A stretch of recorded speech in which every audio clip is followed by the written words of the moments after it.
Amazing film. I cried the first time I saw it. I puddled up again tonight. Thank you for coming. I'm Susan Ormiston. I'm going to invite the guests we have tonight to talk to us about the film up to the stage, and we're going to have a little chat for, I don't know, 15, 20 minutes, and then we're going to ask you in the audience if you have questions for our panelists. So please be thinking about them as you listen to us.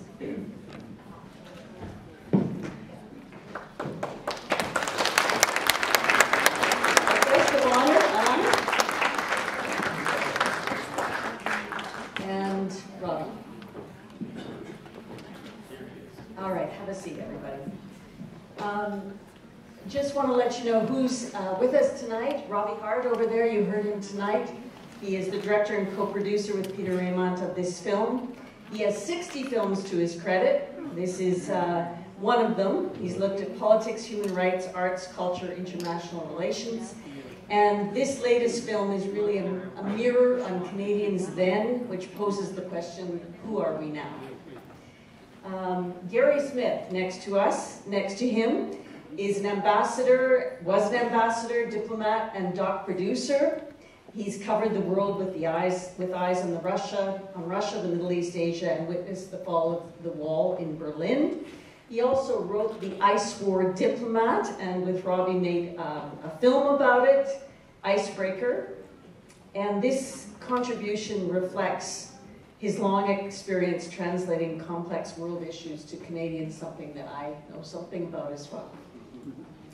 Naomi Alboim holds the keys to immigration history and policy in Canada, including refugees. For over 25 years, she worked at senior levels in the federal and Ontario governments in immigration, human rights, women's and Indigenous issues, among many others. She is a distinguished fellow at the School of Policy Studies at Queen's, and she still advises governments and NGOs in Canada on public policy. Welcome, Naomi. And Anne, you know something about. You know a lot about. Yes. Anne has many lives. She's also a designer and an entrepreneur, an e-commerce executive, brand strategist, and AI optimization expert. She's done a lot in her life. She is at heart, though, the baby born at sea, which we saw in the film. I want to thank you, Anne, for sharing your story with us. I was so moved the first time. It was a leap of faith to trust the filmmakers, and we as Canadians have benefited from it. Thank you so much.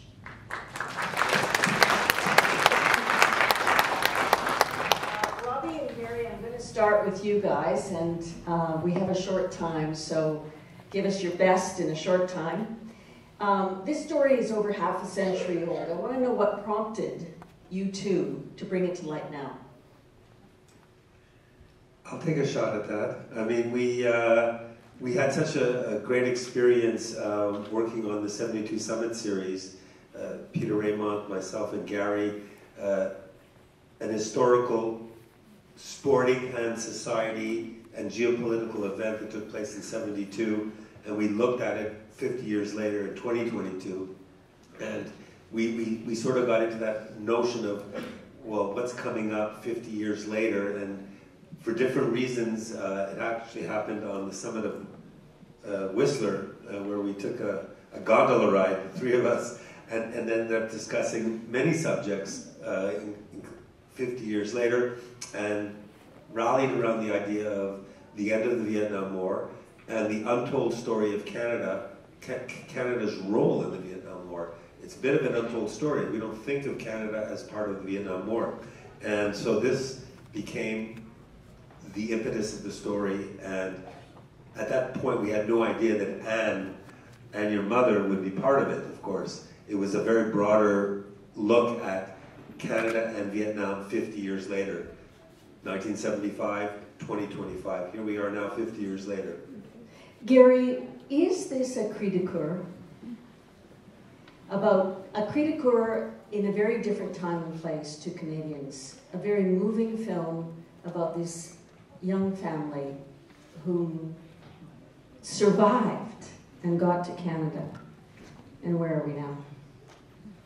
Absolutely. We, as Robbie said, looked at Canada's involvement in Vietnam going back to 1954 when we were on the International Control Commission. We had draft dodgers, deserters coming up from the United States to Canada. We had Canadians who fought for the Americans in that war. We were involved in economic terms. And when we looked at how are we going to tell this story, how are we going to make it relevant, not just to the past, but today, it was then we said, well, we've got to focus on the refugees, and particularly the fall of Saigon, which was the end of the war. And it's a cri de coeur in the sense that there's a major debate underway in Canada and in the United States and in Europe about immigration, refugees, migrant workers. How many should there be? You know, Jewish population came here at before the Second World War, and we turned them all away. And there was a book written called None is Too Many. And so this is I think, an extremely positive story about why it matters, why it is a benefit to Canada and to Canadians to welcome refugees to our country. Well put. I'm going to dig into that a little bit more in a second with Naomi and the rest of you, but Anna, I have to ask you, how did you feel in the making of the movie, and how do you feel now reflecting on it? There's some things that the movie doesn't talk about.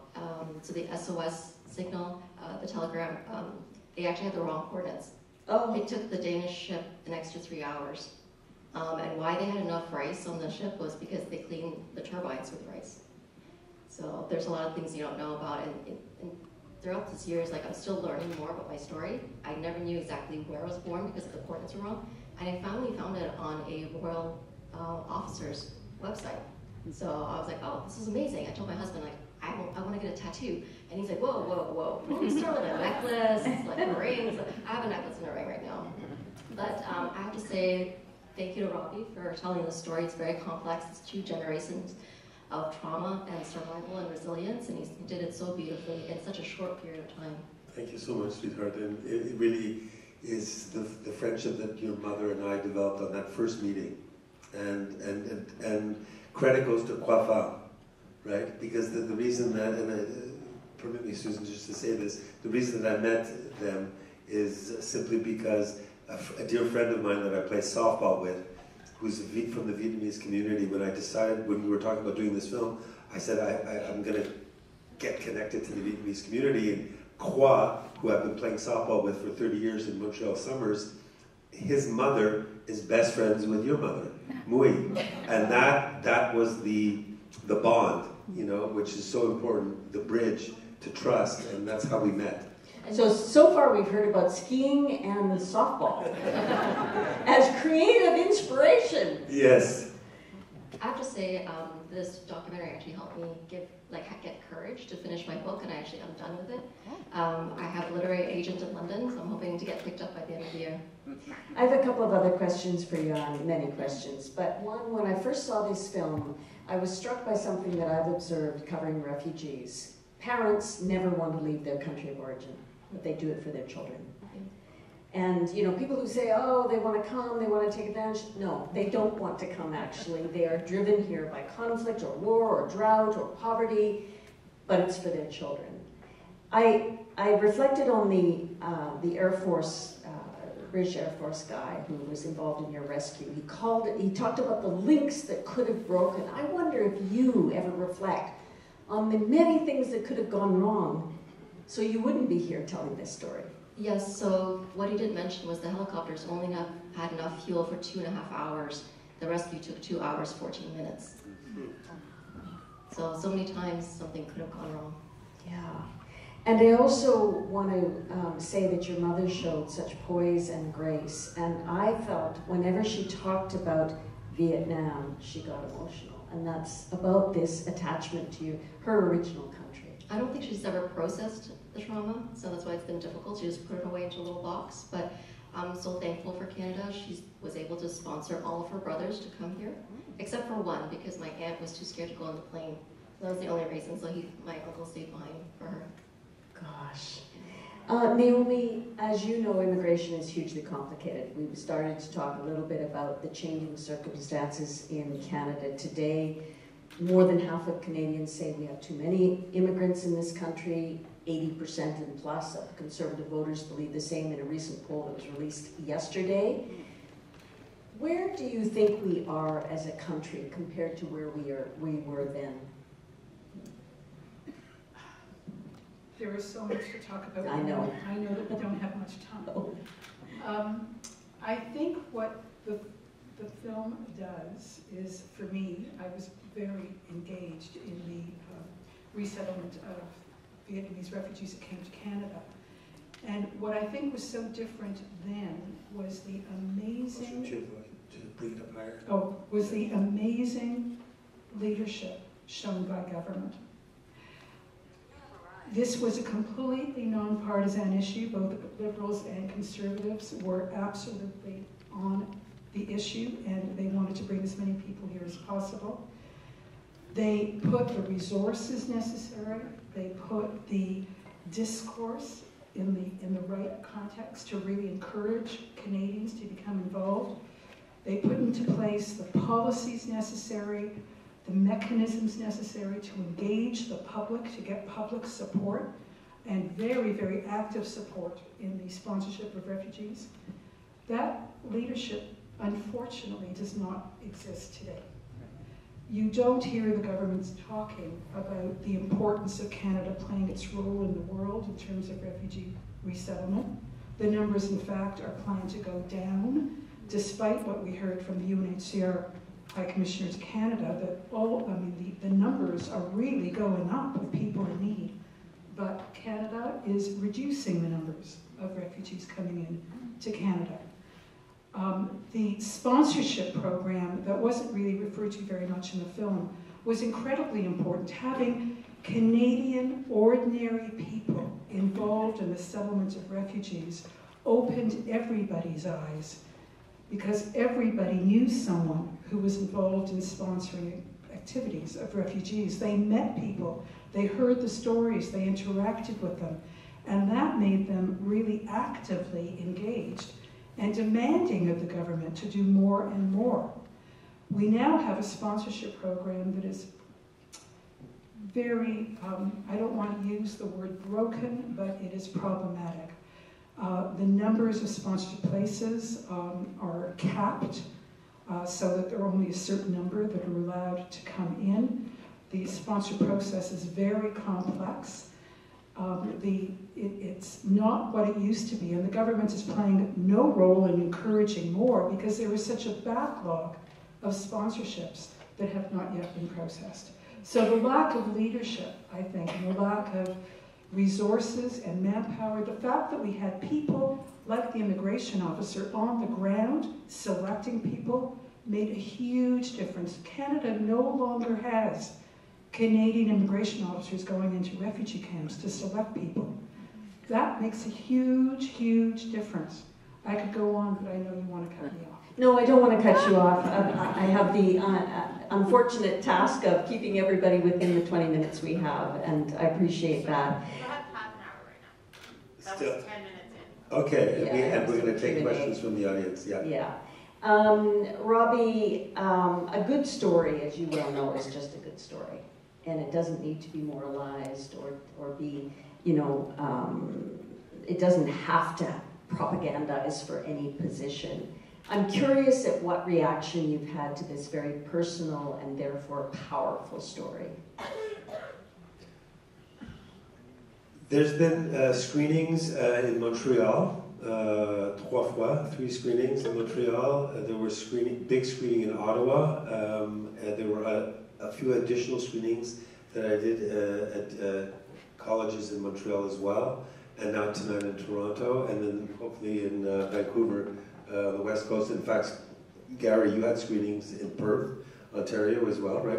And Victoria as well. So there's been screenings in Lunenburg, of course, and then the film was in festivals in Europe and in other places as well, Los Angeles, and so forth. But to respond to your question properly, one of the things that I take away from audience reaction and how people are responding to the film is that it is a subject that requires healing. In other words, even 50 years later, just like Anne and Mui, the film was a gateway to, you know, therapy. It's cathartic. It's helping discuss a subject that is sometimes taboo.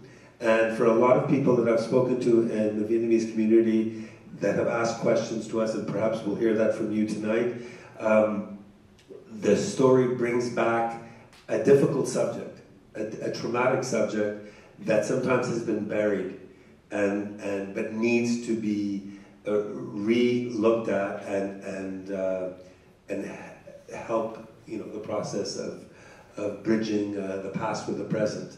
And the same for North Vietnamese too. This is a whole other subject. Perhaps we can debate it, or discuss it later. But the North Vietnamese and the South Vietnamese, there's a big polarization there, and that's also one of the things that the film is helping do. Help both sides realize what happened 50 years later. Yeah, it also helps remind people who weren't around 50 years ago of what Canada did. The longer I'm a journalist, the more I realize that my long history of world events is not shared by most people because they're younger. And so it's very powerful that way. Gary, I want to ask you about the recent conflict with immigration and events. I was in Afghanistan a month after the Taliban took over in 2022. I've never had so many people beg me to get out. Sure that I had the levers to pull to just get them out. In the hotel, in the streets, everywhere. They were pushing their resume or asking me. Do you think that events like that, which was chaotic and difficult, how has that affected how Canadians think about immigration? Well, if you go back to sort of the beginning on immigration, we've always had immigration in this country. And there was a bipartisan approach to it, as Naomi said. Both the Liberals and the Conservatives and the NDP agreed that immigration was a good thing. And particularly with falling birth rates, people said the way to keep the country moving is to bring in more migrants. And we brought in people from Czechoslovakia after 1968, Hungary 1956. We brought people in from Uganda in 1971. And then this particular example, the private sector working with government, was used for the Syrian refugees. And I think there was another 50,000. Yes, and there was great support for that. You know, the death of the little boy by the sea, there was an outpouring of support for that. And in my little town of Perth, Ontario, a very white bread, if you can use that expression, town, reached out and brought in various families. So that was just 10 years ago. 10 years ago. Since then, things have soured. Things have soured, and I think a lot of it has to do with situation in Europe, people coming from Africa and the Middle East, the German situation, where Angela Merkel brought in 1 million refugees to Germany, caused great social chaos. And people fleeing to Britain these days has started to turn public opinion against it. And we have the loudest megaphone of all in Trump turning against people, you know, saying they're eating dogs and cats. And the public is reacting against that. There are too many people coming into the country all at the same time, and they're taking over hospitals and schools, and housing prices are being driven up. So how do you deal with that public sentiment? And political parties are going to look for votes in that. And if I'm advising policymakers, I say these arguments are economic arguments. So you don't fight it by talking about human rights and humanity and ethics. You have to fight it with economic arguments. Economic arguments against economic arguments, and say that this helps our country economically. It grows the pie. People come here, they work hard, they create jobs, not just for themselves and their family, but the community. And they help build it so that we then have more money to spend on more social programs. Can I jump in here? Yeah. The fact of the matter is that we need more immigrants. Our fertility rates are really down. The demographic crunch is already here with more older people than young people. The dependency ratio is really problematic of so many people dependent on fewer people in the labor force to contribute to ensure that they have the services that they need. I think it is really incumbent, and people, the general Canadian does not understand the difference between permanent residents and temporary entrants. They don't understand the difference between immigrants and refugees. There is a lot of misinformation, and there is not enough counter-information that is true and real about the contributions that immigrants make, that refugees make, and why we need them. And we need the truth to come out. The economic benefits are there, the demographic benefits are there. A lot of this is misinformation, and a lot of it is, frankly, mismanagement by our immigration department. And that's a whole other topic. Yeah.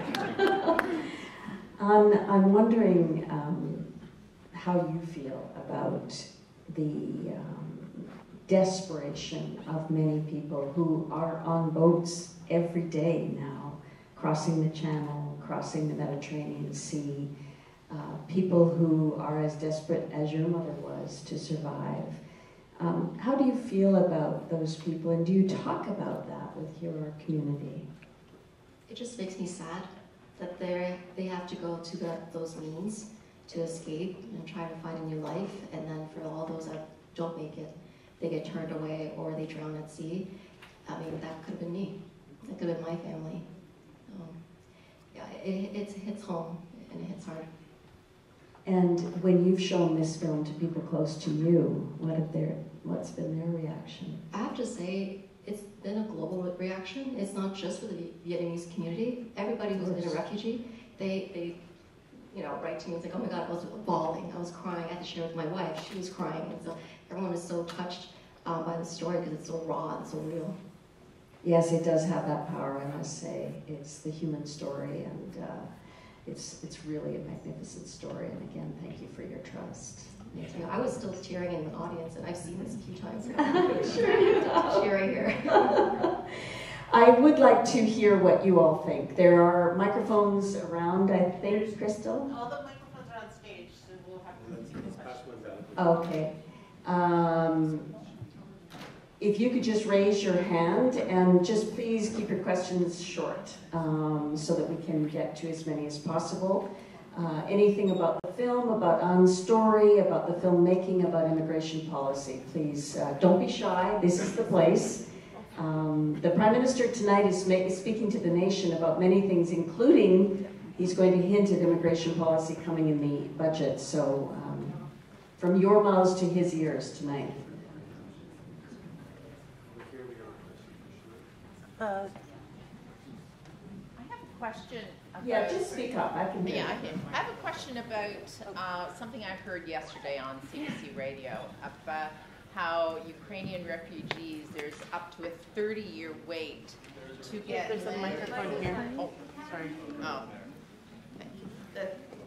Just saying, I heard yesterday on CBC Radio that for Ukrainian refugees who are now applying for land status, that there's a 30-year wait, and that their groups were getting very discouraged. I guess that's immigration policy. I don't know if anybody has a comment. Yes, I was really surprised to hear that. Again, the Ukrainians that came to Canada were never designated as refugees. They were designated as people who needed temporary entrance to Canada, either to work or to study, on the understanding that they would be going back to Ukraine. Nobody knew when, and nobody knew if. But the expectation was that they would go back when the situation calmed down in Ukraine. As temporary entrants, they were not given permanent residency upon arrival, as is the case for all other refugees that come to Canada. So it's caused real difficulties. There is no pathway, clear pathway for Ukrainians, and there are 300,000, I'm not exaggerating, 300,000 Ukrainians that came in as temporary entrants under the special program created by Canada. A very creative program to get them here quickly, a not terribly thought through program in terms of how to transition them to permanent residency. We do have experience in this area. Some of you may remember Kosovo. We brought in a number of Kosovars to Canada. They too were expected to go back to Kosovo when the situation calmed down. There wasn't a Kosovar population in Canada like there is a Ukrainian population in Canada to welcome them. And yet, despite the very short period of time before they were able to go back, despite the fact that they were given funds to help them reestablish themselves when they went back, 70% of Kosovars wanted to remain and did remain in Canada. Mm-hmm. With the Ukrainians, over 90% want to remain in Canada, even if the war ends in Ukraine. We need to figure out what is going to happen to these 300,000 people in limbo. We sure do. Another question? Yes. First of all, thank you very, very much for a wonderful film that helps us understand what we are capable of when we set our minds to it. Wonderful and heartwarming. Even tops the Blue Jays. And thank you for the discussion following, which gives us even more to think about. This is a question for Gary. I promised I wouldn't ask him too many embarrassing questions. Forgive my memory. The American embassy and the helicopter become iconic. Where was Canada at that moment? I've totally forgotten what Canada was doing the day Saigon was invaded.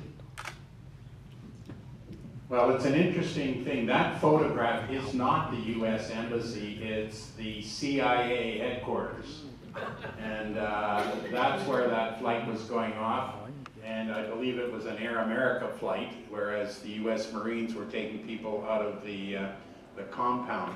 Where was Canada? We had closed up the week before and left, but we had, at the time, a baby lift that became very popular. We took a lot of babies in banana boxes and in the arms of spouses of our immigration people in Hong Kong. And we brought back, I think it was 60 babies on one particular flight. Each woman had 4 babies, and they were largely orphans. I think in one case there we found out that somebody's parents were still alive, but we had thought they were dead. But they were all orphans, and they came to Canada and spread out and were well received. So even though we left early when Saigon fell, but again, we had thousands of military and diplomats in Vietnam trying to supervise the peace. We watched the French go in 1954, and we watched the American combat troops go out in 1973. I just have to ask you this question because every woman in this room who's had a baby is wondering how on earth your mother was able to deliver you on that ship at that time. Does she ever talk to you about that? She hasn't. Yeah, she actually wanted to induce the labor in the hospital, but the doctor said it was actually safer to run 9 months pregnant than to run right after giving birth. So I don't think she had a choice. So. I must say that as a woman, I just look at your mother and think, oh my gosh, every other problem that any of us have just pales in comparison to her determination to deliver you and survive. May I add something on this? Yes. Because it's in the film, and it's very relevant because it's like this strong maternal motherhood instinct. It's when she saw the Clara Maersk, when she knew that she was safe.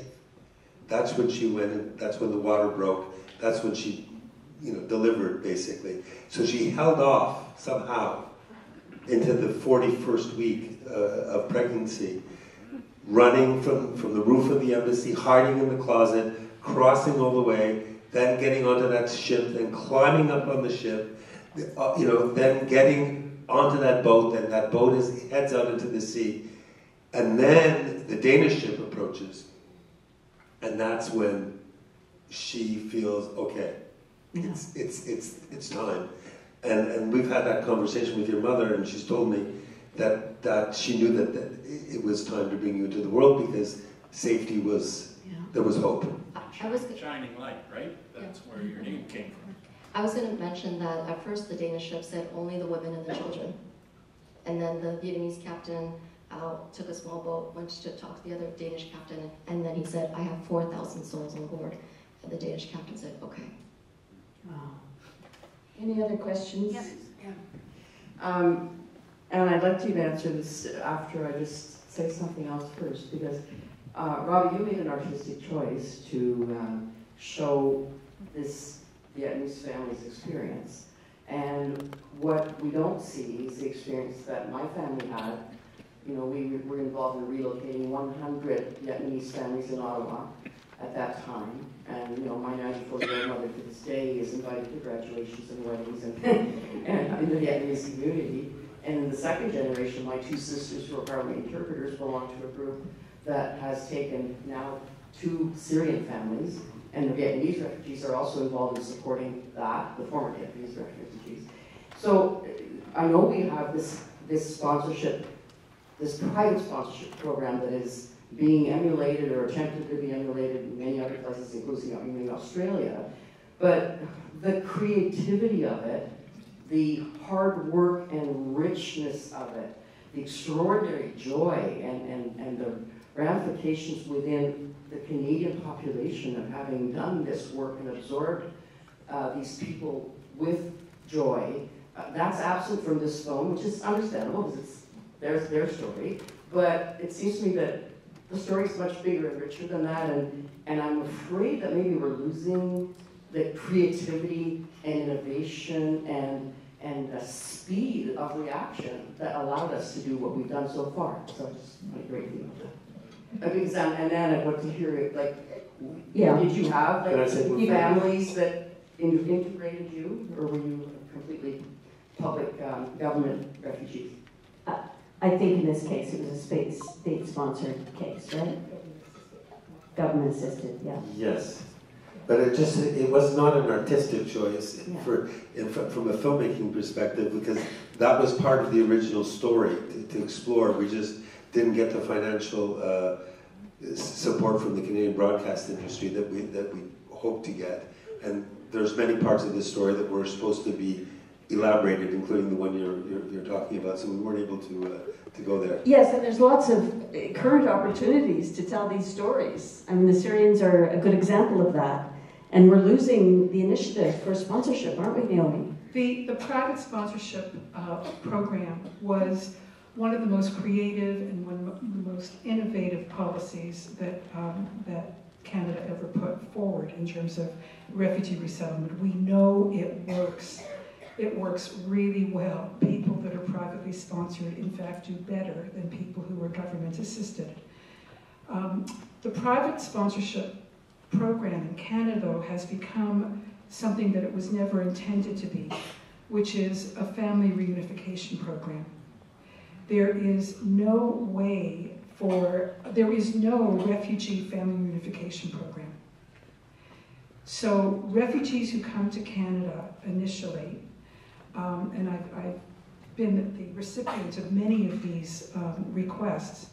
They come, they say, thank you so much for bringing us here. Thank you so much for sponsoring us. Can you now help me sponsor my sister, my brother, my aunt, my uncle, my cousin, my father? I need them here. I can't settle without them. I worry about them. I send money overseas. I would rather spend the money here to help them settle here. Please help me. And private sponsors are now responding to that plea from refugees who came prior to Canada and are now submitting sponsorships to sponsor the family members that refugees are not allowed to sponsor themselves, or more to the point, are not selected simultaneously abroad. That's another change, Susan. With the Vietnamese refugees, Mike Malloy, who you saw on the screen, who is my hero and was my mentor and my boss for many years, he gave instructions to all those immigration officers in the field that we no longer have. And his instruction was, leave no one behind. If you are selecting someone, make sure you ask them, do you have brothers, sisters, aunts, uncles, cousins here in the refugee camp? Because we want to select them all together to keep families together. That's one of the reasons why the Vietnamese refugee movement was so successful. They came as families, they helped each other, they learned from each other, and then they helped others. Okay, thank you. We have 1 minute left, so I just want to get one question. Oh, sorry, one question. Thank you very much. So thank you, Robbie, so much for creating such a beautiful and moving piece. And thank you to An for sharing your beautiful story. They both really struck a chord of the heart. So just very quickly, to An, please, this question is two-part. One is you being raised through such hardship, being raised in the middle of the sea, being raised by a single immigrant mother, going through bullying in a majorly Caucasian population growing up. Just what was your inner strength to succeed, to meet all ends, and what is the message you give to someone like myself, who is a second-generation Vietnamese person to two immigrant Vietnamese people? So please, what is your message for us? I also think I probably inherited from my mother. We talk about in utero trauma, but I also feel like it's also in utero survival and resilience, and that's how I do it. And I've just found that I'm never going to really fully understand my mother. One, because she didn't process all the trauma still, and she's still dealing with her demons. And I just have to, I can't change her. I can only change myself, and then we just have to figure out how to coexist. So I don't know if that answers everything. But just keep going, you know. For people who don't know here, the Canadian dollar was 40% less than the US dollar when I went to school. My mother said, do you want to go to school in Montreal and have some money to start a business, or do you want to go to Parsons? I said, I'd rather have a little bit of my dream than none of it at all. Mm-hmm. So I had to work really hard. Every single year I earned another scholarship and another scholarship. And when I graduated, I had a total of 10 scholarships. So I didn't have enough money to finish. So I just persevered. It's true, it's just absolute true grit.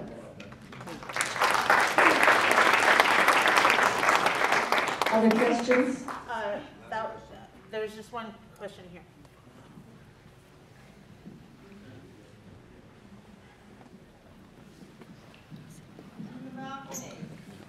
Hello. Sorry, we've got a mic here. Yeah, hello. So I would like to ask so when we talk about refugee or refugee, we talk about suffering. Okay. I would like to be honest, like you came to Canada and you was kid and you have good education, maybe free housing even in not long period, you know. I would like to ask you, like, do you think you're really a refugee? And when you came to Canada, did you ask for refugee or you asked for citizen or nationality? So since the Vietnamese ship has sunken, my parents wrote that I was born on the Danish ship, so I actually entered Canada as a Danish citizen. My passport says born at sea. And if you look at the Canadian immigration paperwork, it literally says we came with nothing, $0. And it was with the generosity of people in Quebec City that if they hunted, they brought meat in winter. If they fished, they brought fish to us. There was help from the community. Neighbors would babysit me so my mother could go study and work. So I have to say, we've been blessed. You know, could we have suffered more? Yeah, but this is why we should come together as a community, you know, as a country together and help each other. I mean, today I had lunch with my family at a beautiful Thai restaurant. If we didn't have Thai people coming here, we wouldn't have amazing culture and food and music. So that's true. Crystal, yeah, we're at time. Okay. I'm sorry, balcony. We're out of time. I just want to say, just reflect on the question about the sponsorship program. The sponsorship program is being reduced, as Naomi knows far better than I. But I think what this film does is it reminds us of what just said. We are a community, we are a country that is used to welcoming refugees, immigrants, people who need our help. And it raises all these questions that we talked about tonight, and that is the power of what you guys did. It resurfaces this important question of who we are as Canadians today. And if we feel strongly about it, we need to go out and tell our politicians that we care about this kind of thing. That's my Susan comment, not my significant. Anyway, I want to thank you all for all your participation in this. I want to thank Susan Ormiston for moderating this lively discussion. Thank you for coming, Susan. And thank you again to the Hot Dog Cinema. Thank you to our panelists. We were given extra time for this discussion with the agreement that we would leave the theater fairly quickly. So we ask you to do that now. Thank you again for coming. Take care.